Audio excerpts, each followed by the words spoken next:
Fellow Ghanaians, good evening.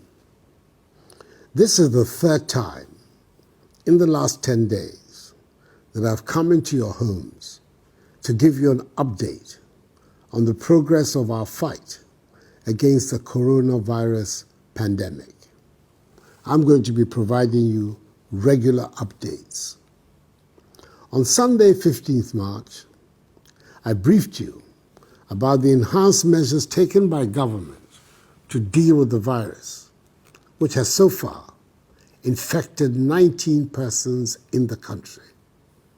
Unfortunately, one person who tested positive for the virus but had serious underlying health complications passed away in the early hours of today.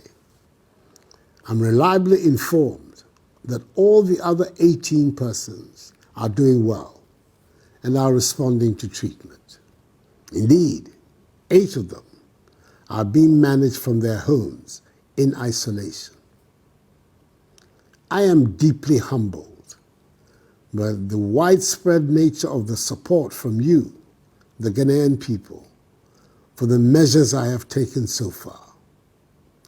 Let me also commend both sides of Parliament for the expeditious and responsible manner in which they handled the passage of the Imposition of Restrictions Act, to which I have given assent. This morning, I chaired the daily interministerial committee meeting on our coronavirus response to review the current position. I'm encouraged by the numbers of Ghanaians who are observing the prescribed social distancing and enhanced hygiene protocols announced earlier. However, it has become necessary to take additional measures to stem the spread of the virus and protect the lives of our people.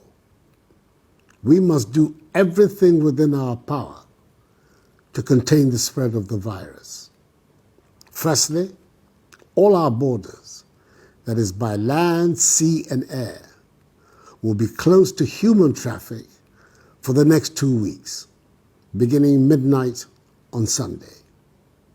Anybody who comes into the country before midnight on Sunday will be mandatorily quarantined and tested for the virus. This closure will not apply to goods, supplies, and cargo. Secondly, the Ministry of Health will not only step up its contact tracing efforts, but will also see to it that all persons who have been identified as having come into contact with infected persons are tested for the virus. More personal protection equipment are being procured to beef up supplies for our frontline health workers. 50,000 additional test kits have been ordered and are expected in the country very shortly. Thirdly, the Ministry of Health is mobilizing new and retired healthcare professionals to augment our preparedness in dealing with the possible surge in infections. It is heartening to hear of the numbers of retired healthcare professionals who have stepped forward to offer their services. Just as it is to note the Ghanaian entrepreneurs who have responded to this crisis by producing greater quantities of sanitizers and Veronica buckets. Let me reiterate my appeal to members of the pharmaceutical industry to scale up their domestic production of pharmaceutical products. Government will do its best to support them. As I've stated before, there will be a constant review of the measures announced and, if necessary, enhanced. Fellow Ghanaians, the cases of localized infections require that we maintain strict self-discipline and continue to practice prescribed social distancing and enhanced protocols in all aspects of our daily lives. We must wash our hands regularly, use alcohol-based sanitizers, stop shaking hands, and avoid unnecessary close body contact. I am pleading with each and every one of you. Comply with these measures. Our survival is in our own hands. Whilst we continue to adhere to these measures and wrap up our efforts to defeat this virus, I urge all of us also to seek the face of the Almighty. So on Wednesday, 25th March 2020, I appeal to all Ghanaians, Christians and Muslims, to observe a national day of fasting and prayer. Let us pray to God to protect our nation and save us from this pandemic. I thank the men and women of God who prayed for the nation with me on Thursday and with the Vice President on Friday for their intervention. I applaud the efforts and courage of Ghanaians in the forefront of the fight against the virus.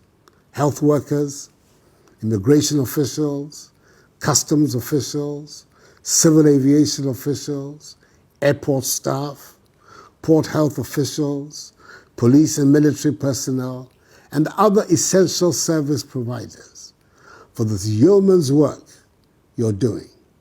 Our nation is deeply in your debt.